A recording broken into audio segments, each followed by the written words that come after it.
പാലാഴി മദന കഥ നമുക്കെല്ലാവർക്കും അറിയുന്ന കഥയാണ്. പണ്ട് ദേവേന്ദ്രനൊരു മാല കിട്ടുന്നു. ആ മാലയെടുത്ത് ഐരാവതത്തിൻ്റെ കഴുത്തിലിടുന്നു, തലയിലിടുന്നു. ഉറുമ്പുകളും അല്ലെങ്കിൽ ഈച്ചകളും മറ്റും വന്ന് ഉപദ്രവിച്ചപ്പോൾ അസ്വസ്ഥനായപ്പോൾ ആ മാല ഐരാവതം താഴെ ഇടുന്നു, ചവിട്ടി അരയ്ക്കുന്നു. ഇദ്ദേഹം ആരാണ്, നമ്മുടെ മഹർഷി ദുർവാസാവ് ശപിക്കുന്നു, ഇന്ദ്രനെയും കൂട്ടരെയും വാർദ്ധക്യം ജരാനരെയൊക്കെ ബാധിക്കട്ടെ. അപ്പോൾ ഇതിൽ നിന്ന് പുറത്ത് കിടക്കാൻ എന്താ വഴി എന്ന് ചോദിച്ചോ, അമൃതം ആണ്, അമൃത് കഴിക്കുക. അപ്പോൾ എവിടുന്ന അമൃത് കിട്ടുക? വല്ല കടയിൽ നിന്ന് വാങ്ങിക്കാൻ പറ്റുന്ന സാധനമാണോ? അല്ല, അതിന് എന്ത് വേണം? പാലാഴി കടഞ്ഞെടുക്കണം. അപ്പോൾ ആര് സഹായിക്കുന്നു ചോദിച്ചപ്പോൾ അസുരന്മാരും കൂടെ ചേരണം എന്നൊക്കെ പറഞ്ഞ് അങ്ങനെ ഒരു വശത്ത് ദേവന്മാരും അസുരന്മാരും, വാസുകി എന്ന് പറയുന്ന പാമ്പ്, മന്ദരം എന്ന് പറയുന്ന പർവ്വതം, ഇതെല്ലാം കൂടി ചേർത്ത് കടയുന്ന ഒരു കടച്ചിലാണല്ലോ ഏത് പാലാഴി മദനം. ഒരു പക്ഷേ എനിക്ക് തോന്നുന്നു നമ്മുടെ രാജ്യത്തിനേക്കാൾ ഈ ഒരു ഇതിനെക്കുറിച്ചുള്ളൊരു മഹത്വം കൂടുതൽ മനസ്സിലാക്കിയിട്ടുള്ളവർ നമ്മുടെ ആരാണത്, തായ്ലൻഡുകാരാണ്. അവരുടെ ബാങ്കോക്ക് എന്ന് പറയുന്ന എയർപോർട്ടിൽ ഈ പാലാഴി മദനത്തിൻ്റെ സ്റ്റാച്യു ഉണ്ടാക്കി വെച്ചിട്ടുണ്ട്. ഒരു ഫുൾ പിക്ചർ, വളരെ മനോഹരമായിട്ട്. നമ്മുടെ രാജ്യത്തിൻ്റെ ഒരു സംസ്കാരം അവരുടെ രാജ്യത്തിൽ അവരേറ്റവും വലിയൊരു മഹത്വമായിട്ടൊരു സാധനമാക്കിയിട്ട് വെച്ചിരിക്കുകയാണ് ഇൻ്റർനാഷണൽ എയർപോർട്ടിൽ. അപ്പോൾ എത്ര അതിനൊരു മഹത്വം, എന്നിട്ട് അതിനൊരു വ്യാഖ്യാനവും എഴുതി വെച്ചിട്ടുണ്ട് അവർ. അതാണ് വളരെ രസകരമായിട്ടുള്ളത്. എന്താണ് ഈ വ്യാഖ്യാനം എന്ന് ചോദിച്ചു കഴിഞ്ഞാൽ, എല്ലാ മനസ്സിലും നന്മകളും തിന്മകളും ഉണ്ട്. അതാണത്രേ ദേവന്മാരും അസുരന്മാരും. ഈ നന്മകളെ നമ്മൾ ഉയർത്തണമെങ്കിൽ നാം തന്നെ സ്വന്തം മനസ്സിനെ കടഞ്ഞെടുക്കുമ്പോൾ മനസ്സിലെ നന്മകൾ കൂടുന്നു, തിന്മകൾ പോകുന്നു. ഇതാണ് അതിനൊരു വ്യാഖ്യാനം. നന്നായിട്ടുണ്ടത്. ഇതുപോലെ നമുക്കുണ്ടല്ലോ പഴയ കാര്യങ്ങളെയൊക്കെ പ്രതീകമാക്കി വെച്ച് അതിന് പുതിയൊരു വ്യാഖ്യാനം കൊടുക്കണം. ഇന്ന് അസുരൻ എന്ന് പറഞ്ഞാൽ കറുത്ത വർഗം, കറുത്ത നിറത്തിലുള്ള ഒരു കൊടുവാളം പിടിച്ചിട്ടുള്ള ഒരാളല്ല. കാരണം സീരിയലിലൊക്കെ നിങ്ങളതാ കാണുക. ദേവൻ എന്ന് പറഞ്ഞാൽ നല്ല ക്ലീൻ ഷേവൊക്കെ ചെയ്ത്, നല്ല ക്രൗണൊക്കെ വെച്ച്, തൊപ്പിയൊക്കെ വെച്ച്, അല്ലെങ്കിൽ കിരീടമൊക്കെ വെച്ച് നല്ല സുന്ദരനായി, അങ്ങനെയുള്ള ഒരാളെയല്ല ദേവൻ എന്ന് പറയുന്നത്. ഇതിനൊക്കെയാണ് നമ്മൾ ഭഗവത്ഗീത പഠിക്കേണ്ടത്.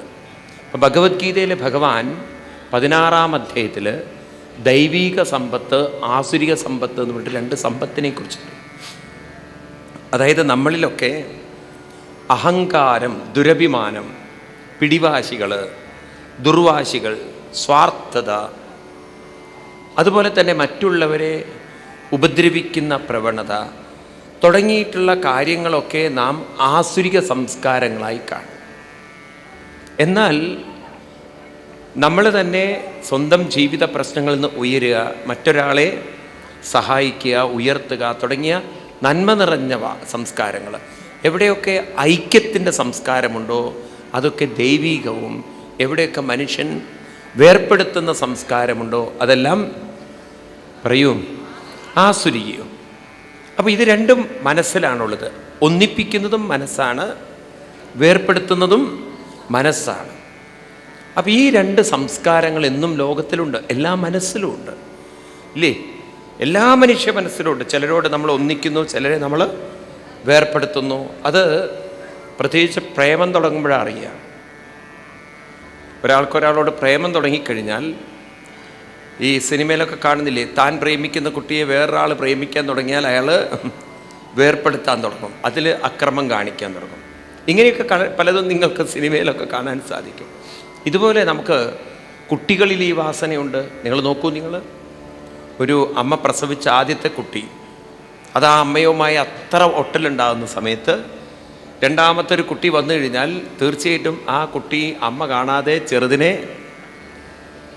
ഉപദ്രവിക്കും. കാരണം തനിക്ക് കിട്ടുന്ന സ്നേഹം രണ്ടാമത്തെ ആൾക്ക് കിട്ടുന്നത് ആദ്യത്തതിന് ഇഷ്ടപ്പെടില്ല. കാരണം ഇത് എൻ്റെയാണ്, എനിക്കേ പാടുള്ളൂ. അപ്പോൾ എവിടെ നോക്കിയാലും നമുക്ക് ഈ വേർപ്പെടുത്തുന്ന ഒരു ക്രൂര സ്വഭാവം മനുഷ്യ മനസ്സിൽ കാണാൻ സാധിക്കും. ഇത്തരത്തിലുള്ള സംസ്കാരങ്ങളെ നമ്മളിൽ നിന്ന് അകറ്റി നമ്മളിൽ ദൈവീക സ്വഭാവത്തിൽ ജീവിക്കലാണോ?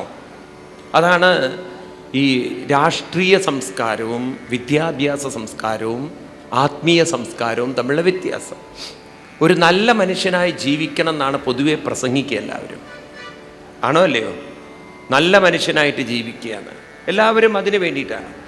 എന്നാൽ ഭാരതീയ സംസ്കാരം നല്ല മനുഷ്യൻ എന്ന് പറയുന്നത് ഒരുപക്ഷെ സമൂഹം കാണുന്ന നല്ല മനുഷ്യനാവണമെന്നില്ല. സമൂഹം കാണുന്നത് ഒരാൾക്ക് ഭക്ഷണം വാങ്ങിച്ചു കൊടുക്കുന്നവൻ, ഉടുക്കാൻ കൊടുക്കുന്നവൻ, അതുപോലെ തന്നെ മറ്റുള്ള സഹായങ്ങൾ ചെയ്യുന്നവരൊക്കെ നല്ല മനുഷ്യനായിട്ട് കാണും. എന്നാൽ ഭാരതീയ സംസ്കാരം നല്ലൊരു മനുഷ്യനായി കാണുന്നത് മറ്റൊരു മനസ്സിനെ, തളർന്ന മനസ്സിനെ ഉയർത്തുന്ന സംസ്കാരമാണ്. അത് പൊതുവെ രാഷ്ട്രീയത്തിനും മറ്റുള്ളതിനും കാണാൻ സാധിച്ചില്ല. മനസ്സിലാവുണ്ടോ? ഭാരതീയ സംസ്കാരം അതുകൊണ്ടാണ് ലോകത്തിന് ഒരിക്കലും മനസ്സിലാവാത്തത്. ഉദാഹരണത്തിന് നിങ്ങൾ നോക്കൂ, കുചേലൻ്റെ കഥ. കുചേല ബ്രാഹ്മണൻ കൃഷ്ണനെ കാണാൻ പോകുമ്പോൾ സാധാരണ ഒരു ക്രിസ്ത്യൻ ബൈബിൾ കഥയാണെങ്കിൽ അതിൽ കാണാൻ നിങ്ങൾക്ക് കൃഷ്ണൻ വസ്ത്രം കൊടുത്തു, ഉടുക്കാൻ കൊടുത്തു, ഉണ്ണാൻ കൊടുത്തു, ഇതൊക്കെയാണ്.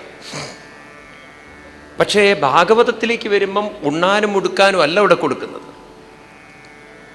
അവിടെ കുചേല ബ്രാഹ്മണന് ഉണ്ണാനും ഉടുക്കാനും ഒന്നും ആവശ്യമില്ല. കുചേല ബ്രാഹ്മണൻ അതൊട്ട് ചോദിക്കുന്നുമില്ല.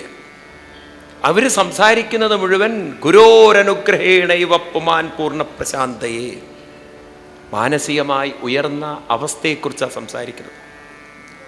ഇത് മറ്റ് മതങ്ങൾക്കൊന്നും മനസ്സിലാവില്ല. ഇത് മനസ്സിൻ്റെ തലത്തിലുള്ള ഒരു സംസ്കാരമാണ്.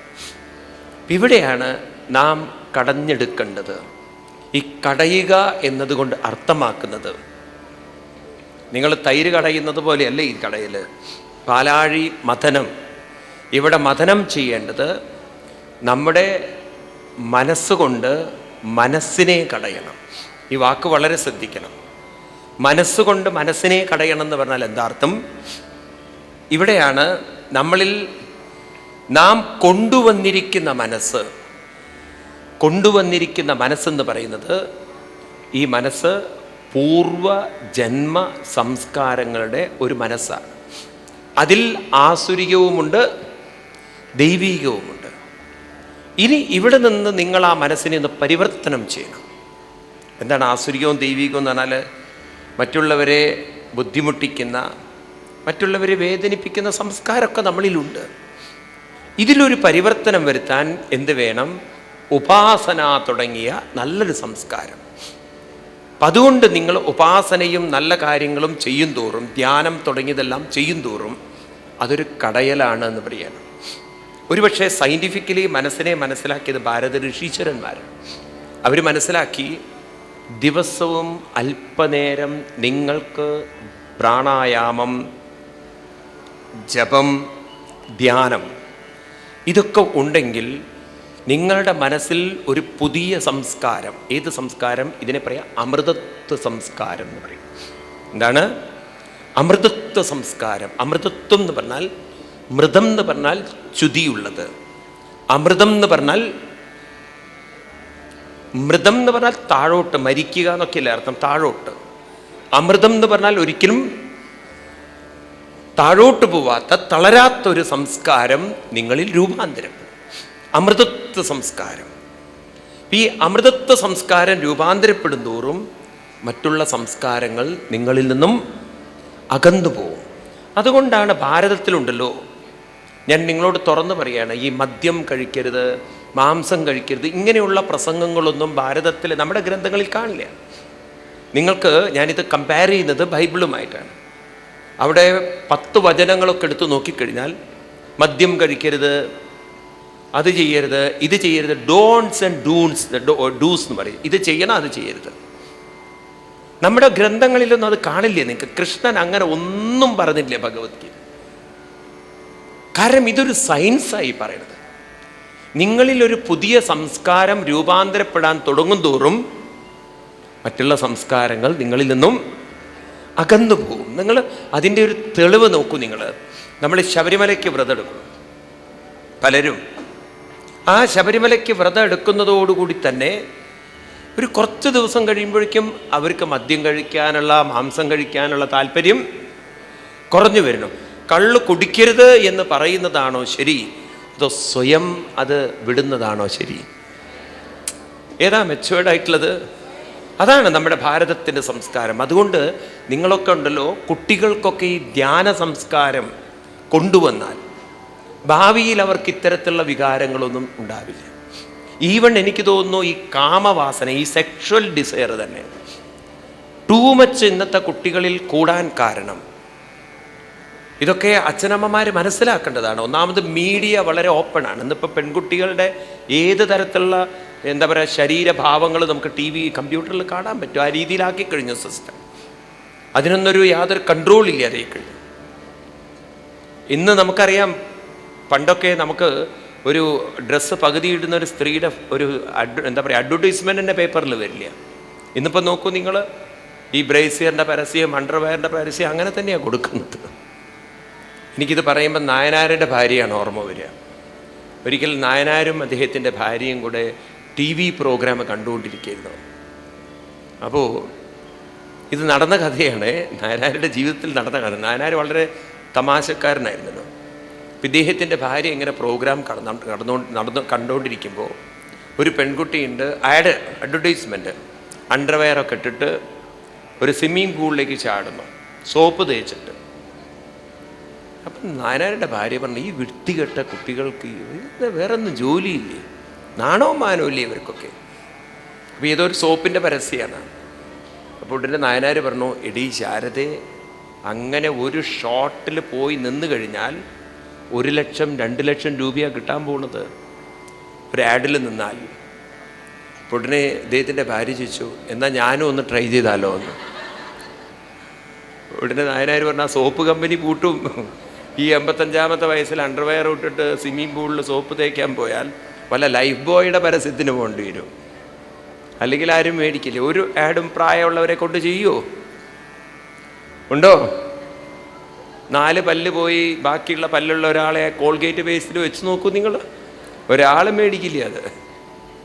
അപ്പോൾ പറഞ്ഞു വരുന്നത് ഇതൊക്കെ ഈ തരത്തിലുള്ള ആഡും അതുപോലുള്ള ഇന്നത്തെ ഭക്ഷണ രീതികളും ഇതൊക്കെ ഇന്ന് പൊതുവെ പോരാത്തതിന് മൊബൈലും കുറേയും കൂടി ഇതൊക്കെ പ്രൊവോക്ക് ചെയ്യുന്ന സംസ്കാരം ഇന്ന് വളരെ കൂടുതലാണ്. അപ്പം ഇത്തരം സംസ്കാരത്തെ അതിനെ അതിവർത്തിക്കാൻ എന്താ പകരം കുറേ നിയമങ്ങൾ ഉണ്ടാക്കലാണോ? ആണോ അല്ലയോ? കുറേ നിയമങ്ങളൊക്കെ ഉണ്ടാക്കിയാൽ അടക്കി വെക്കാം. നോക്കൂ, നമ്മുടെ ഈ ഗവൺമെൻറ് സിസ്റ്റത്തിന് മനസ്സിലാവാത്തൊരു കാര്യം, മനസ്സിനെ അടക്കി വെച്ചത് കൊണ്ട് തൽക്കാലം അത് അടങ്ങും, പിന്നീടത് പൊട്ടിപ്പുറപ്പെടും. ഈ ഇംഗ്ലീഷ് മീഡിയം പ്രത്യേകിച്ച് ക്രിസ്ത്യൻ മിഷണറിമാരുടെ സ്കൂളിലെ ഡിസിപ്ലിൻ പോലെയാണത്. അവർ വളരെ ഡിസിപ്ലിൻ. അതുകൊണ്ടാണ് കുറേ പാരൻസ് അവരുടെ സ്കൂളിൽ കുട്ടികളെ പറഞ്ഞയക്കുന്നത്. പക്ഷേ ഈ കുട്ടികളൊന്ന് പ്രൊഫഷണൽ കോളേജിൽ വരട്ടെ, അവരായിരിക്കും ഏറ്റവും വലിയ ഗുണ്ടായുസം കാണിക്കുക. കാരണം കുറേ കാലം അടക്കി വെച്ചതൊക്കെ അങ്ങോട്ട് തുറന്നു വിടുമ്പോൾ, ഞാൻ ഗവൺമെൻറ് കോളേജിലാണ് പഠിച്ചത്, എനിക്കറിയാം. അതുകൊണ്ട് കാരണം നമുക്ക് കുട്ടിക്കാലത്തെ ഫ്രീഡാണ് ഗവൺമെൻറ് കോളേജിൽ. അപ്പോൾ അവിടെ വരുന്ന ഈ പ്രൊഫഷണൽ കോളേജിൽ വരുന്ന കുട്ടികളുണ്ടല്ലോ, മോസ്റ്റ് വേസ്റ്റ് കുട്ടികൾ അവരായിരിക്കും. അവരെ കൊണ്ടായിരിക്കും ഏറ്റവും ഹെഡേക്ക് ടീച്ചേഴ്സിനുണ്ട്. കാരണം എന്താ വെച്ചാൽ അടക്കി വെച്ചതൊക്കെ അവരങ്ങോട്ട് പുറത്തേക്ക് കൊണ്ടുവരും. മനസ്സിലാവുണ്ടോ? ഒന്നും അടക്കി വെച്ചത് കൊണ്ട് അതല്ല ശരിയായൊരു സംസ്കാരം. സംസ്കരിച്ചെടുക്കലാണ്. സംസ്കരിച്ചെടുക്കുക എന്ന് പറഞ്ഞു കഴിഞ്ഞാൽ അത് വളരെ നല്ലൊരു വാക്കാണ്, ഈ സംസ്കരിച്ചെടുക്കൽ. അതായത് മറ്റൊരു വ്യക്തിയെ കാണുമ്പോൾ ആ വ്യക്തിയെ കേവലം ഒരു സ്ഥൂല കണ്ണുകൊണ്ട് മാത്രമല്ല, ഒരു സൂക്ഷ്മദർശനം കൂടെ കാണാനുള്ളൊരു കഴിവ്. ഇത് നമുക്ക് പറഞ്ഞു പഠിപ്പിക്കാൻ പറ്റില്ല. അതായത് നമ്മളൊക്കെ വെളിച്ചം കാണുന്നു, തീ കാണുന്നു. തീ കാണുന്ന സമയത്ത് തന്നെ നിങ്ങൾക്കറിയാം വെളിച്ചം മാത്രമല്ല അതിലുള്ളത്, അതിൽ പറയൂ ചൂടുമുണ്ട്. അതുകൊണ്ട് ഞാനത് തൊട്ടു കഴിഞ്ഞാൽ കൈ പൊള്ളും എന്നുള്ളത് നമുക്കറിയാം. നമ്മൾ ചൂടിനെ നമ്മൾ കാണുന്നില്ലെങ്കിലും വി നോ ദാറ്റ് ചൂട് അതിലുണ്ട്. ഉണ്ടോ ഇല്ലയോ?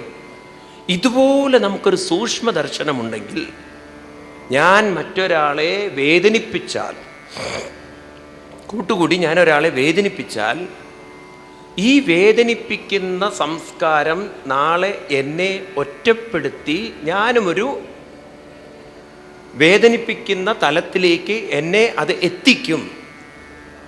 എന്നുള്ളൊരു സംസ്കാരം, ഒരു ബോധം ഒരു വ്യക്തിക്കുണ്ടാവണമെങ്കിൽ സ്വന്തം മനസ്സിനെ ഉയർത്തുമ്പോഴേ അത്തരത്തിലുള്ള വിചാരങ്ങൾ വരികയുള്ളൂ. മനസ്സിലായില്ലേ? കൃഷ്ണൻ ഇത് പറഞ്ഞു തരുന്നൊരു ശ്ലോകമുണ്ട് ഭഗവത്ഗീതയിലെ 12-ാം അധ്യായത്തിൽ. ഭഗവാൻ 12-ാം അധ്യായത്തിൽ ഭക്തിയോഗത്തിൽ പറയും, മയ്യർപ്പിത മനോബുദ്ധി.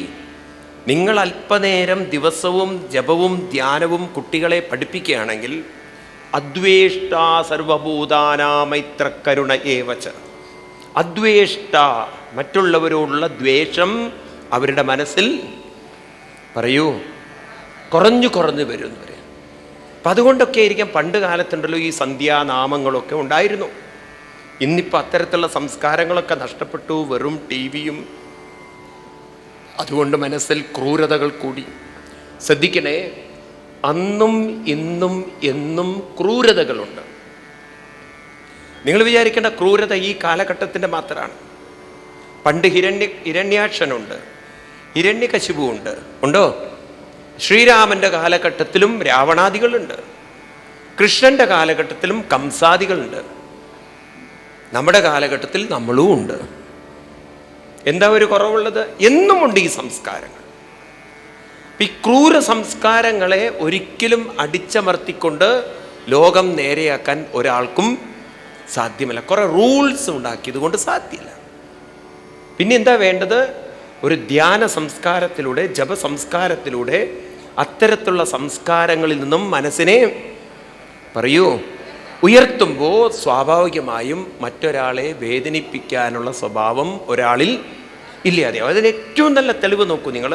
മറ്റുള്ളവരെ വേദനിപ്പിച്ച് ക്രൂരമായി ജീവിച്ച ആളാണ് രത്നാകരൻ എന്നൊരു കള്ളൻ. അദ്ദേഹം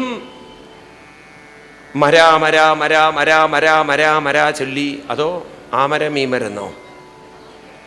ആമരമീമരെന്ന് അയാൾ ചൊല്ലിയിട്ടില്ല. അയാൾ പാലക്കാട്ടുകാരനല്ല. രാമായണത്തിൽ മരാ മരാ മരാ എന്നാണ് എഴുതി വെച്ചിരിക്കുന്നത്. ഇപ്പോഴും പലരും അങ്ങനെ കരുതി ആമരമീമരൻ. ആമരമീമരൊന്നും അദ്ദേഹം പറഞ്ഞിട്ടില്ല. എവിടെ നിന്നാവോ നിങ്ങൾ പുതിയ രാമായണം ഉണ്ടാക്കുന്നത്? മരാ മരാ മരാ മരാ എന്ന് ചൊല്ലി ചൊല്ലി ചൊല്ലി പുറ്റുവിൻ്റെ ഉള്ളിൽപ്പെട്ട് പിന്നെ അതിൽ നിന്ന് പുറത്തെടുത്തത് കൊണ്ടാണല്ലോ അദ്ദേഹത്തിന് വാൽമീകി എന്നുള്ള പേര്. ഒരിക്കൽ അദ്ദേഹം കുളിക്കാൻ പോകുമ്പോഴാണല്ലോ, ഭരദ്വാജൻ എന്ന ശിഷ്യനൊത്ത് കുളിക്കാൻ പോകുമ്പോഴാണ് 2 പ്രാവിൻ പക്ഷികൾ ഇങ്ങനെ അടുത്തിരുന്ന് കിണുങ്ങുന്നത്. അവരവരുടെ രസങ്ങളൊക്കെ പങ്കുവെക്കുന്ന സമയത്താണല്ലോ വേടൻ അമ്പിയുന്നത്. ആ കാഴ്ച കാണുമ്പോഴാണ് അദ്ദേഹത്തിൻ്റെ വായിൽ നിന്നും വരുന്നത് മാ നിഷാദ. പണ്ട് ക്രൂരത കാണിച്ചവൻ ഇപ്പോൾ ഒരു പരിവർത്തനം വന്നപ്പോൾ വേദന സഹിക്കാൻ പറ്റാത്തൊരു മാനസികാവസ്ഥയിലേക്ക് ഉയർന്നു എന്നത് വാൽമീകിയുടെ ജീവിതാനുഭവമാണോ? ആണോ അല്ലയോ? ഈ ഒരു കാര്യം നമുക്ക് എന്തുകൊണ്ട് സമൂഹത്തിലേക്ക് അപ്ലൈ ചെയ്തുകൂടാ? അപ്പം നമുക്ക് പല രത്നാകരന്മാരെയും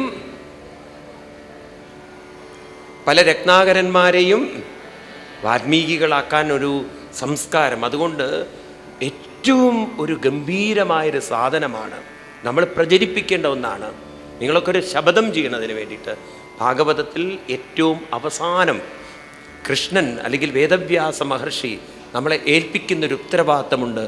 നാമസങ്കീർത്തനം യസ്യ സർവപാപപ്രണാശനം പ്രണാമോ ദുഃഖശമന തം നമാമി ഹരിം പരം. നാമസങ്കീർത്തനം വീണ്ടും നമുക്കത് പുനർജനിപ്പിക്കണം. കുറച്ചു നേരം ജപവും ധ്യാനവും നാമസംസ്കാരവും, ഇത് നമ്മുടെ ഭാരതം എത്രത്തോളം ഇതിലേക്ക് കൊണ്ടുവരുന്നോ അത്രത്തോളം നമുക്കൊരു നല്ലൊരു സമൂഹത്തെ വാർത്തെടുക്കാൻ സാധിക്കും. ഒരു കൂട്ടായി ഇനിയിപ്പോൾ വീടുകളിലൊന്നും നാമജപം ഉണ്ടാവില്ല. ആഴ്ചയിൽ ഒരിക്കലെങ്കിലും എവിടെയെങ്കിലും നിങ്ങൾ ഒത്തൊരുമിച്ച് കുറച്ചാളുകൾ പരിശ്രമിക്കൂ. എനിക്ക് തോന്നുന്നു ഇന്നത്തെ ചെറുപ്പക്കാരെ മുഴുവൻ ഇതിലേക്കൊന്ന് ഇറങ്ങി പുറപ്പെട്ടാൽ മതി. ഒരിക്കലും ഡൽഹി പോലുള്ള സംഭവങ്ങൾ ഉണ്ടാവില്ല. മനസ്സിലായില്ലേ? ഡൽഹി പോലുള്ള സംഭവങ്ങളൊക്കെ ഉണ്ടാവുന്നത് കാമത്തെ നിയന്ത്രിക്കാൻ സാധിക്കാതെ വരുമ്പോഴാണ്. ഈ കാമത്തെ നിയന്ത്രിക്കാൻ സാധിക്കാതെ വരുമ്പോൾ പാവം അവരറിയുന്നില്ല. ഭാഗവതത്തിൽ എന്ത് മനോഹരമായൊരു കഥകളാണ് അവതരിപ്പിക്കുന്നത് അറിയോ? പാറ്റയെപ്പോലെ ഇതാണ്. തീ കാണുമ്പോൾ അറിയുന്നില്ല പാറ്റ അതിലേക്ക് ചാടിക്കഴിഞ്ഞാലുണ്ടാകുന്ന ഭവിഷ്യത്ത്. മത്സ്യത്തെ പോലെ മനസ്സെന്നാണ്. ഇര കാണുന്ന സമയത്ത് മത്സ്യം അറിയുന്നില്ല അതിൻ്റെ അകത്തൊരു ഇരുമ്പ് കൊളുത്തുണ്ട്.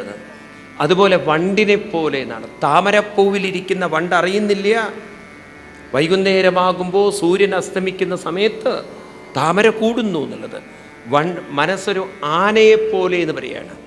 അതായത് ഒരു പിടിയാന വന്ന് ആ പിടിയാനയോട് ശരീരത്തിൽ ചേർന്നൊരു സുഖം കിട്ടുമ്പോൾ അടുത്ത് കുഴിച്ചിരിക്കുന്ന വലിയ കുഴിയെക്കുറിച്ച് ആന അറിയാത്തതുപോലെ. എന്താ നോക്കൂ ഉദാഹരണങ്ങൾ. ഇങ്ങനെയൊക്കെയുള്ള മനസ്സ്, മനുഷ്യ മനസ്സ്, അത് അപകടത്തിലേക്ക് ചാടുന്നതിന് മുമ്പ് അതിനെ സ്വയം ഉയർത്താൻ പറ്റണം. നോക്കൂ, ആദരണീയമായും ജീവിക്കാം, അവജ്ഞയിലും ജീവിക്കാം. ഇന്ന് അവരെവിടെ എത്തി? അല്പനേര സുഖത്തിന് വേണ്ടി കിട്ടിയ കാര്യങ്ങളൊക്കെ തൂക്കുമരത്തിലേക്കല്ലേ എത്തിയത്? ആണോ അല്ലയോ? അതുപോലെ പല അപകടങ്ങളുണ്ടല്ലോ. ഒരു നിമിഷത്തെ തെറ്റായൊരു ചിന്ത കൊണ്ട് എത്തുന്നത് വലിയ ദുരന്തത്തിലേക്കായിരിക്കും. ഇവിടെയാണ് മനസ്സ് കയ്യിൽ നിന്ന് പാളിപ്പോവാതിരിക്കാൻ, മനസ്സ് കയ്യിൽ നിന്നൊന്ന് പതറിപ്പോവാതിരിക്കണമെങ്കിൽ മനസ്സിനെ നമുക്ക് ഉയർത്താൻ സാധിക്കണം. ഒരു ഉയർത്തുന്ന മനസ്സ് അത് സെൽഫ് ഗൈഡ് ചെയ്യും. അപ്പം അതുകൊണ്ടാണ് നമ്മുടെ ഋഷീശ്വരന്മാർ പറഞ്ഞത്, പൂർവ്വ സംസ്കാരങ്ങൾ നിങ്ങളെ തെറ്റ് ചെയ്യാൻ പ്രേരിപ്പിക്കും, എന്നാൽ പരമാത്മാവിനോട് അടുക്കുന്നൊരു സംസ്കാരം നിങ്ങളെ ആ തെറ്റിൽ നിന്നും സ്വയം ഉയർത്തും.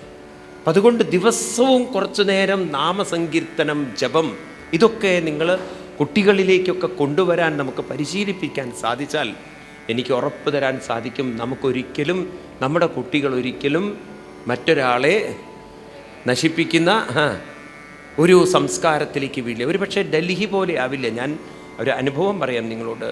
ഒരു അമ്മ വന്ന് കരഞ്ഞു പറഞ്ഞൊരു കാര്യം, അവരുടെ മകൻ എൻജിനീയറിംഗ് കോളേജിൽ പഠിക്കുകയാണ്. അവർ രാത്രി എവിടെയോ പാർട്ടി കഴിഞ്ഞ് വരികയാണ്. മദ്യം ഒന്നുമില്ല, അല്ലാത്തവരുടെ ഫ്രണ്ട്സിൻ്റെ പാർട്ടി. വരുന്ന സമയത്ത് ഒരു പോലീസുകാരൻ, അദ്ദേഹം റോഡ് സൈഡിലുണ്ടായിരുന്നു, ആ പോലീസുകാരനെ തട്ടിയവർ. മരിച്ചു പോലീസുകാരൻ.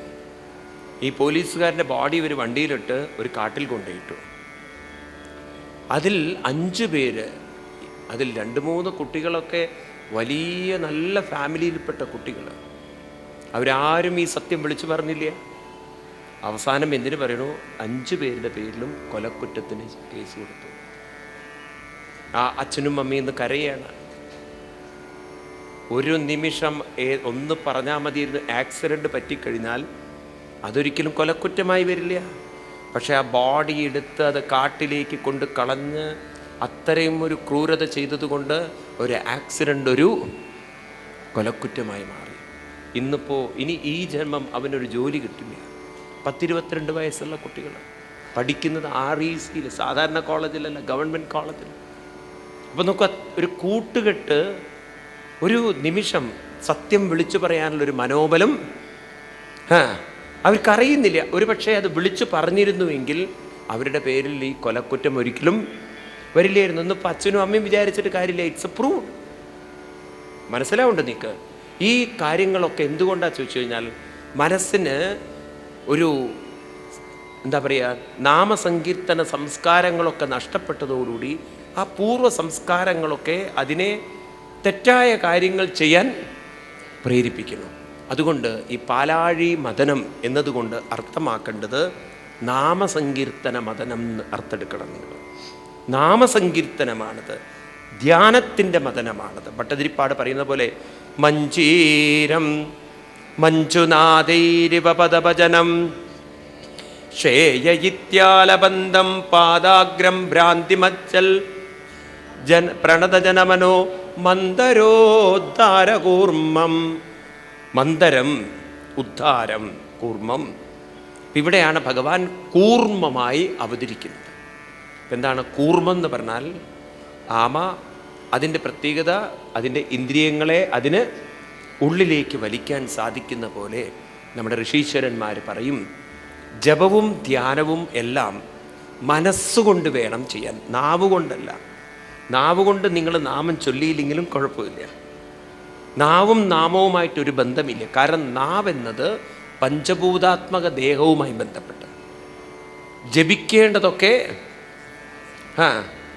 മനസ്സുകൊണ്ടാണ്. എന്തിനാ മനസ്സുകൊണ്ട് ജപിക്കുന്നത്? കാരണം സംസ്കാരങ്ങൾ ഇരിക്കുന്നത് നാവിലല്ല. അപ്പം പിന്നെ ശുദ്ധീകരിക്കേണ്ടതും ഏതിനെയാണ്?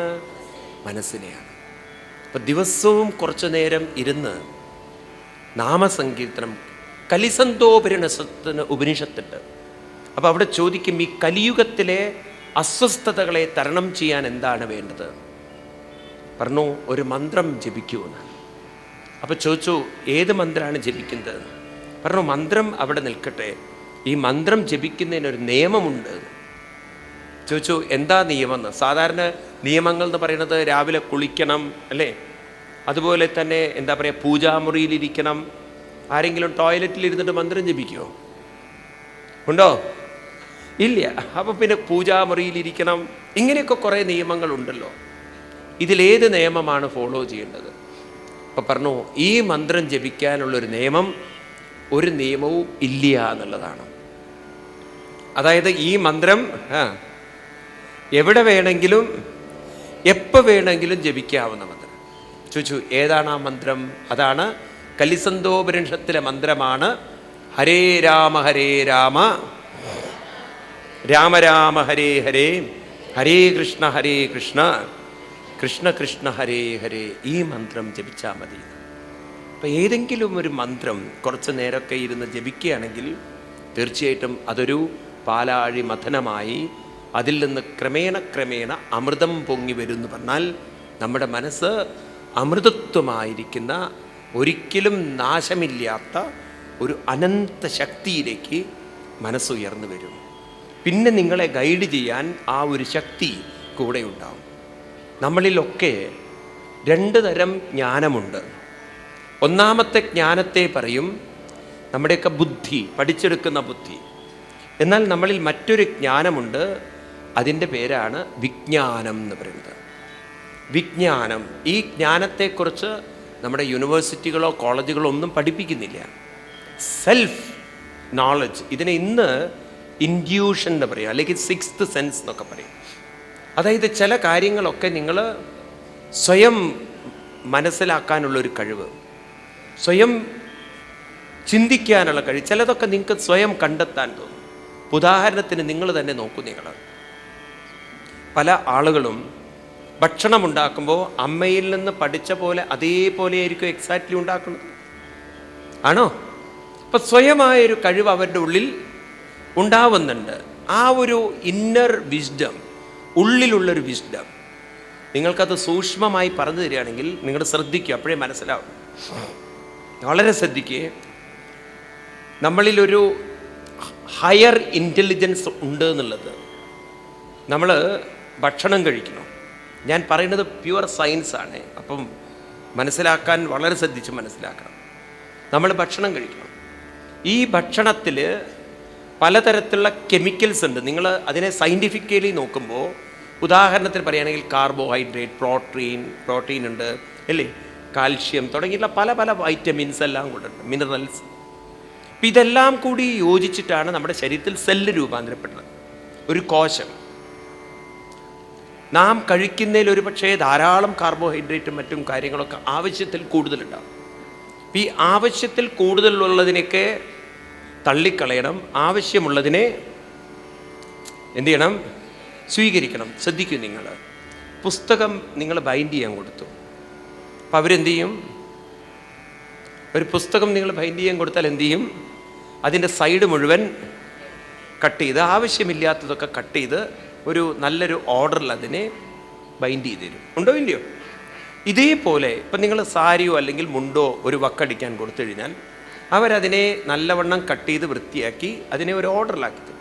അപ്പം ആവശ്യമില്ലാത്തതിനെ കളയും. ഇതേപോലെ നമ്മുടെ ശരീരത്തിൽ ആവശ്യമില്ലാത്ത സാധനങ്ങൾ മാറ്റുകയും വേണം, ആവശ്യമുള്ളതിനെ സ്വീകരിക്കുകയും വേണം. ഉണ്ടോ? അത് ഉണ്ടോ ഇല്ലയോ? ഇനി വീണ്ടും നോക്കൂ. നിങ്ങൾ ശ്വാസം അകത്തേക്ക് വരുമ്പോൾ കാർബൺ ഡൈ ഓക്സൈഡ്, നൈട്രജൻ തുടങ്ങിയ എല്ലാവിധ വാതകങ്ങളും അന്തരീക്ഷത്തിലുണ്ട്. ആവശ്യമില്ലാത്തതിനെ മാറ്റി നിർത്തുകയും വേണം, ആവശ്യമുള്ളതിനെ എടുക്കുകയും വേണം. വീണ്ടും ശരീരത്തിൽ ആവശ്യമില്ലാത്ത കാർബൺ ഡൈ ഓക്സൈഡ് ഉണ്ട്, അതിനെ പുറത്തേക്ക് തള്ളണം. അപ്പോൾ ആവശ്യമുള്ളതിനെ സ്വീകരിക്കാനും ആവശ്യമില്ലാത്തതിനെ പറയൂ തള്ളിക്കളയാനും ഒരു ഇൻ്റലിജൻസ് നമ്മളിലുണ്ടോ? ഉണ്ടോ? ആ ഒരു ഇൻ്റലിജൻസിലേക്ക് മനസ്സ് കണക്ട് ചെയ്യുന്നതാണ് ധ്യാനം എന്ന് പറയുന്നത്. ഒരു ഹയർ ഇൻ്റലിജൻസ് നമ്മളിലുണ്ട്. വാസ്തവത്തിൽ നിങ്ങളുടെ ശരീരം മുഴുവൻ രൂപാന്തരപ്പെടുന്നത്, ശരീരത്തിലെ സെല്ലുകൾ, ആദ്യ സെല്ല് തന്നെ ഉണ്ടാവണമെങ്കിൽ ആ ഇൻ്റലിജൻസ് ഉണ്ടാവില്ലേ? ആദ്യത്തെ സെല്ല് നമ്മൾ അമ്മയുടെ ഗർഭപാത്രത്തിൽ ഒരു തുള്ളി വെള്ളമായി വീഴുമ്പോൾ തന്നെ ഒരു ഹയർ ഇൻ്റലിജൻസിൽ ആവില്ലേ ഇത് ഡെവലപ്പ് ചെയ്തിട്ടുണ്ടാവുക? എൻ്റെ ചോദ്യം നിങ്ങൾക്ക് മനസ്സിലായില്ലേ? ശരീരം രൂപാന്തരപ്പെട്ടതിന് ശേഷമാണോ ഈ ഇൻ്റലിജൻസ് വരുന്നത്, അതോ ഇൻ്റലിജൻസിലാണോ ശരീരം രൂപാന്തരപ്പെട്ടിട്ടുണ്ടാവുക? ചിന്തിച്ചു നോക്കൂ നിങ്ങൾ. എന്തായിരിക്കണം? കാരണം ആദ്യത്തെ ഒരു സെല്ലുണ്ടാക്കാൻ തന്നെ ആവശ്യമില്ലാത്തതുമുണ്ടാവും, ആവശ്യമുള്ളതുമുണ്ടാവും. അപ്പം അവിടെ തന്നെ ഒരു ഇൻ്റലിജൻസ് ഉണ്ടെങ്കിലേ ആവശ്യമില്ലാത്തതിനെ പറയൂ കളയാൻ സാധിക്കുള്ളൂ. എങ്കിൽ ശരീരം രൂപാന്തരപ്പെട്ടതിന് ശേഷമല്ല, ശരീരം രൂപാന്തരപ്പെടുന്നതിന് മുമ്പ് തന്നെ ആ ഒരു ഇൻ്റലിജൻസ് ഉണ്ടായിരിക്കണമെങ്കിൽ നിങ്ങളിലൊരു ഹയർ ഇൻ്റലിജൻസ് ഉണ്ടാവില്ലേ? ആ ഒരു ഇൻ്റലിജൻസിലേക്ക് നമ്മുടെ മനസ്സ് കണക്ട് ചെയ്യുന്നതോറും ചില പ്രശ്നങ്ങളൊക്കെ അല്ലെങ്കിൽ ചില കാര്യങ്ങളൊക്കെ ഉള്ളിൽ നിന്ന് വിളിച്ചു പറയും, ആവശ്യമില്ലാത്തതാണ്, ദുരിതങ്ങളുണ്ടാക്കും, അത് വിട്ടോളൂ. ബാക്കി എല്ലാ കാര്യങ്ങളും അതിനെ റിജക്റ്റ് ചെയ്യാനും അതിനെ ആക്സെപ്റ്റ് ചെയ്യാനുള്ളൊരു കഴിവുണ്ടെങ്കിൽ നമ്മളെ അപകടത്തിലാക്കുന്ന കാര്യങ്ങൾ പോലും നമ്മളെ മാറ്റി നിർത്തിത്തരാൻ അതിന് സാധിക്കും. ഞാനിത് നിങ്ങളോട് ഇത്ര ആധികാരികമായി പറയുന്നത് വെറുതെ ഞാൻ പുസ്തകം നോക്കി പറയല്ല. എനിക്ക് തോന്നുന്നു ഞാനൊരു 2007 ഞാൻ പോർട്ട് ബ്ലെയർ അൻഡമാൻ നിക്കോബാറിൽ പ്രോഗ്രാമിന് പോയ സമയത്ത് 2006 അവിടെ നമ്മുടെ കേരളത്തിൽ വലിയൊരു സുനാമി ഹിറ്റ് ചെയ്തു. ഭയങ്കരമായിട്ട് സുനാമി ഹിറ്റ് ചെയ്തു. അറിയാലോ നിങ്ങൾക്കൊക്കെ. പാലക്കാട് ഒരു പക്ഷേ നിങ്ങൾക്ക് അറിയില്ലെങ്കിലും പത്രത്തിലൊക്കെ നിങ്ങൾ വായിച്ചിട്ടുണ്ടോ. അതിൽ ഇന്ത്യയിൽ ഏറ്റവും കൂടുതൽ എഫക്റ്റ് ചെയ്തത് നിക്കോബാർ ഐലൻഡിലാണ്. അൻഡമാൻ നിക്കോബാർ ഐലൻഡിലെ ഏറ്റവും വലിയ ഒരു ദ്വീപ് സമൂഹമാണ് പോർട്ട് ബ്ലെയർ കഴിഞ്ഞ നിക്കോബാർ. ഈ നിക്കോബാർ ഐലൻഡിൽ അവിടെ ഇന്നും നമ്മുടെ സോഷ്യൽ സിസ്റ്റത്തിലേക്ക് വരാത്ത ഒരു ആദിവാസി ഗ്രൂപ്പുകളുണ്ട്. അവരെ വിളിക്കുന്നത് ജാർവാസ് എന്നാണ്. ഇപ്പോഴും ഉഡു വസ്ത്രം അവർക്കില്ല, ആണിനുമില്ല പെണ്ണിനുമില്ല. നീ ഇതും പറഞ്ഞ് നിങ്ങൾ അവിടെ കാണാൻ പോകണ്ട, മനസ്സിലായില്ലേ? ഞാനൊരിക്കൽ പോവുണ്ടായി അൻഡമാൻ നിക്കോബാറിലൊക്കെ പോകുമ്പോൾ. പക്ഷേ അതൊക്കെ സ്ത്രീകളാണ് എന്നുള്ളത് നമുക്ക് തോന്നുകയില്ല അവരെ കണ്ടാൽ. വല്ല ഉരുക്ക് സാധനങ്ങളെ പോലെയാണ്. ഒരു സ്ത്രീ വന്നിട്ട് എനിക്ക് കൈ തന്നു, എൻ്റെ ഈശ്വര, ഇന്നും അതിൻ്റെ വേദന എനിക്ക് മറക്കാൻ പറ്റില്ല. അത്ര വല്ല പാറ പോലുള്ള സാധനങ്ങൾ. ആ ഒരു ശരീരം ഉടുക്കാതെ അവരുടെ ശരീരം പ്രകൃതിയുമായിട്ട് അങ്ങോട്ട് ചേർന്ന്. ഞാൻ പറഞ്ഞു കേട്ടുള്ളത് ഇവർ ഓരോരുത്തരുണ്ടല്ലോ 5-6 കിലോമീറ്റർ ഒറ്റ സ്ട്രെച്ചിൽ കടലിൽ നീന്തും അത്രേ. ഒരു കുന്തവുമായി ചെല്ലും. ഒരു വലിയ മത്സ്യങ്ങളെയൊക്കെ ഒരൊറ്റ കുത്തിയിരുത്തുണ്ട്. അങ്ങനെയുള്ള ടൈപ്പ് ആൾക്കാർ.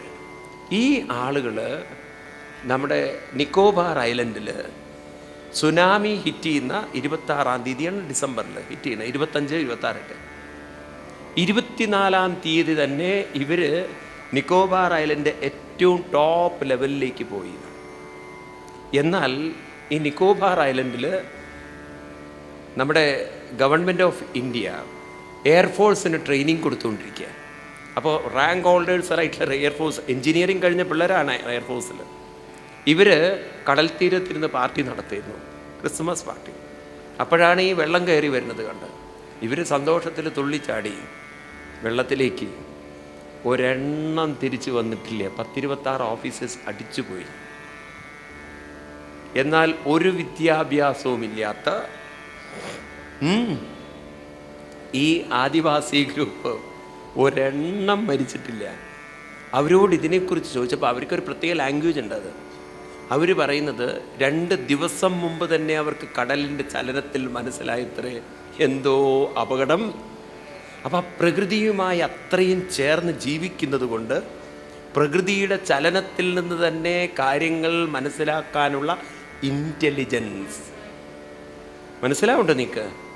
അപ്പോൾ ഈ ഒരു പ്രകൃതിയുമായി ചേർന്ന് ജീവിക്കുന്ന ഒരു സംസ്കാരം നമുക്ക് നഷ്ടപ്പെട്ടു. നമുക്കറിയാം ഭൂകമ്പങ്ങൾ ഉണ്ടാവുന്നതിന് മുമ്പ് മൃഗങ്ങൾക്കും ചില എന്താ പറയുക പക്ഷികൾക്കൊക്കെ അറിയുന്നുള്ളത്. നമുക്കറിയുന്നുണ്ടോ? വീട് മുഴുവൻ കുലുങ്ങിയാൽ പോലും അറിയുന്നില്ല. എന്താ അറിയണോ? നമ്മൾ വീട്ടിൽ കള്ളം കയറി സാധനം അഴിച്ചെടുത്ത് കൊണ്ടുപോയിട്ടും ആൾക്കാരറിയുന്നില്ല. ചില ആളുകളുണ്ടല്ലോ, ഗുരുവായൂർ അമ്പലത്തിൽ ഇങ്ങനെ ക്യൂ നിന്ന് നാരായണ നാരായണ നാരായണ, എത്ര ധ്യാനനിരതരായിട്ടാണ്, മാലയൊക്കെ പൊട്ടിച്ചു പോയാൽ പോലും അറിയുന്നില്ല. പിന്നെയാണ് അറിയുന്നത്. കാരണം ശ്രദ്ധ എവിടെയോ ആണ്. എന്തെങ്കിലും ഒരു ഓർമ്മ വേണ്ടേ കാര്യങ്ങൾ? അപ്പോൾ പറഞ്ഞു വരുന്നത്, ഏത് ദുരന്തത്തെയും മുൻകൂട്ടി കാണിച്ചു തരാനുള്ള ഒരു ഇൻ്റലിജൻസ് നമ്മളിലൊക്കെ ഉണ്ടെങ്കിൽ ധ്യാനവും ജപവും ചെയ്യും തോറും ഒരിക്കലും അത്തരത്തിലുള്ള മനസ്സുകൾ വേറെ ഒരാളോട് ക്രൂരമായി പെരുമാറുകയില്ല. ഇന്ന് ഡൽഹി പോലുള്ള സംഭവങ്ങൾ ഇനി ആവർത്തിക്കാതിരിക്കാൻ ഞാൻ പറയും 3 കാര്യങ്ങൾ കുട്ടികളെ പഠിപ്പിക്കണം.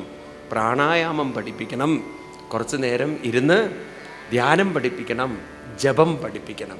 ഇത് നമ്മളെല്ലാവരും അങ്ങോട്ട് ചെയ്യാൻ തുടങ്ങിക്കഴിഞ്ഞാലല്ലോ നമ്മുടെ കുട്ടികളൊന്നും ഇനി ഒരിക്കലും ഇത്തരത്തിലുള്ള ഇതല്ല ഒരു തരത്തിലുള്ള ക്രൂരതകളിലേക്കും, അതല്ല നിങ്ങൾ വിചാരിക്കും എൻ്റെ കുട്ടി നല്ലതാണ് എന്നൊക്കെ പറഞ്ഞാൽ അവൻ ഒരു പക്ഷേ ചെയ്തു എന്ന് വരില്ല.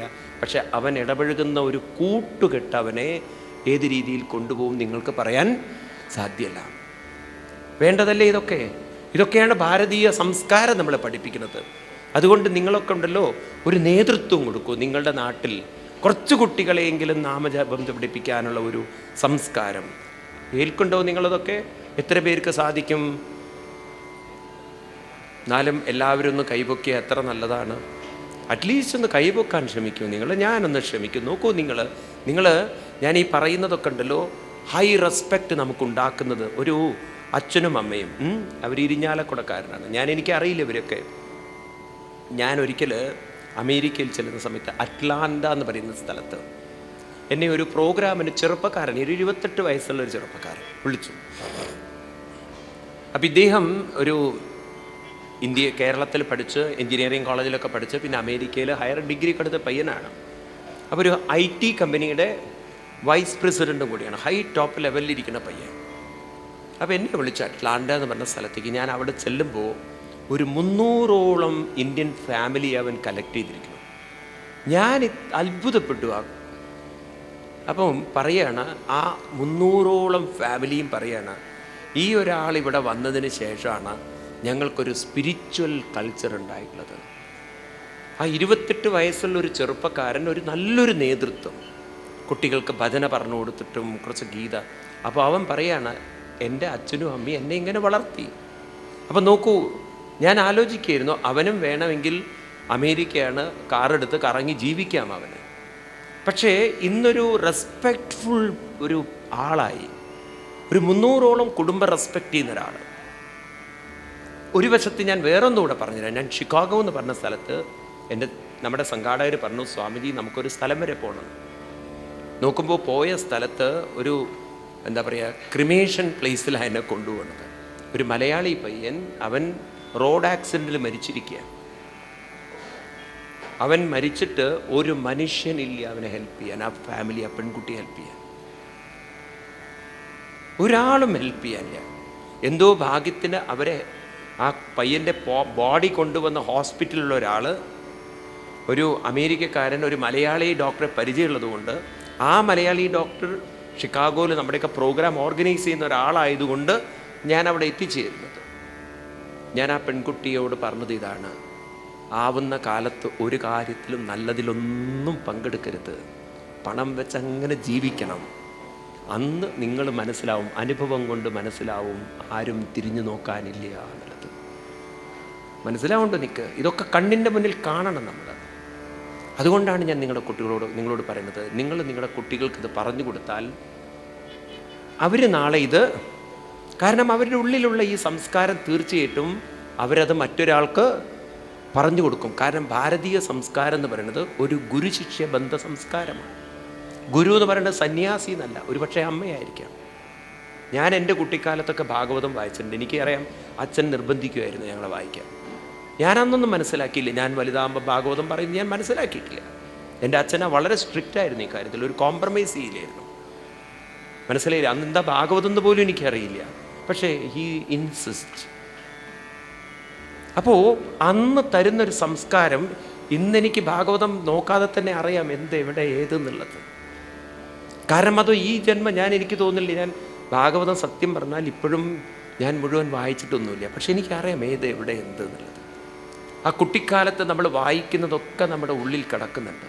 ഒരുപക്ഷെ അന്ന് നമുക്കത് വാല്യൂ തോന്നില്ല, പിന്നീടത് പ്രയോജനപ്പെടും. മനസ്സിലാവുണ്ടോ നിങ്ങൾക്ക്? ഇത് ഞാൻ പറയുന്നത് അനുഭവത്തിൽ പറയുകയാണ് നിങ്ങളോട്. അപ്പോൾ ഇതാണ് എനിക്ക് നിങ്ങൾക്കുള്ള ഉത്തരവാദിത്വം. മറ്റുള്ളവർക്ക് കുറച്ച് നല്ല കാര്യങ്ങൾ പറഞ്ഞു കൊടുക്കുക. എവിടെയെങ്കിലും അത് ക്ലിക്ക് ചെയ്യും. ഇന്നല്ലെങ്കിൽ നാളെ അത് ക്ലിക്ക് ചെയ്യും. അത് നമുക്ക് എവിടെയെങ്കിലും അതുകൊണ്ടൊരു പ്രയോജനമുണ്ടാകും. മനസ്സിലാവുണ്ടോ നിങ്ങൾക്ക്? അതല്ല നമ്മളിതൊന്നും പറഞ്ഞു കൊടുക്കാതെ നമ്മൾ വളർത്തിക്കഴിഞ്ഞാൽ നാളെ ഒരു ദുരിതത്തിൽപ്പെടുമ്പോൾ ഒരു മനുഷ്യരും അവരെ കൂടെ ഉണ്ടാവില്ല. ഞാൻ ആ പെൺകുട്ടിയോട് പറഞ്ഞു, ഷിക്കാഗോയിലെ പയ്യൻ മരിച്ച പെൺകുട്ടിയോട് പറഞ്ഞു, എവിടെയോ നിൻ്റെ അച്ഛനും അമ്മയും എന്തെങ്കിലും സുഹൃതം ചെയ്തുകൊണ്ടാവും ഞാനിവിടെ എത്തിച്ചേർന്നത്. നിങ്ങളത് ഡിസർവ് ചെയ്യുന്നില്ല. വാസ്തവത്തിൽ യു ഡോണ്ട് ഡിസർവ് ഇറ്റ്. കാരണം പണമുണ്ട്, ഞങ്ങളെന്തിന് ഇതിനൊക്കെ പോകണം, അടിച്ചു പൊളിച്ച് ജീവിക്കണോ? ആ തരത്തിൽ അവരെ കുറ്റം പറഞ്ഞിട്ടില്ല. കാരണം അങ്ങനെയുള്ളൊരു അച്ഛനമ്മമാരെ കിട്ടിക്കഴിഞ്ഞാൽ എന്ത് ചെയ്യാൻ പറ്റും? മനസ്സിലാവുണ്ടോ നിങ്ങൾക്ക്? അപ്പം അതുകൊണ്ട് ഇനിയെങ്കിലും നിങ്ങളൊക്കെ ഒരു സ്റ്റെപ്പ് മുന്നോട്ട് വയ്ക്കൂ.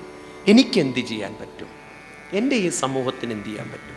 നമ്മൾ ഈ ഡൽഹിയിലെ ന്യൂസുകളൊക്കെ പത്രത്തിൽ വായിക്കണോ, അവനെ ശിക്ഷിക്കണം, തൂക്കിക്കൊല്ലണം എന്നൊക്കെ പറയണോ? നിങ്ങളൊന്ന് ചോദിക്കൂ നിങ്ങളോട്, ഇത്തരം കാര്യങ്ങൾ എൻ്റെ ഈ രാജ്യത്തിലുണ്ടാവാതിരിക്കാൻ, സമൂഹത്തിലുണ്ടാവാതിരിക്കാൻ എനിക്കെന്ത് ചെയ്യാൻ പറ്റും? നിങ്ങൾക്കും ചെയ്യാൻ പറ്റുമല്ലോ, ഇല്ലേ? ഉണ്ടോ ഇല്ലയോ? നമുക്ക് ഓരോരുത്തർക്കും ചെയ്യാൻ പറ്റും. അപ്പം നമുക്ക് ചെയ്യാൻ പറ്റുന്നത് നമ്മുടെ ഋഷീശ്വരന്മാർ നമുക്ക് പറഞ്ഞു തന്ന പറയൂ ഈ സംസ്കാരങ്ങൾ 10 പേരിലേക്ക് എത്തിക്കുക എന്നുള്ളതാണ്. അതാണ് നമ്മുടെ ഋഷീശ്വരന്മാർ പറഞ്ഞത്. ആണോ?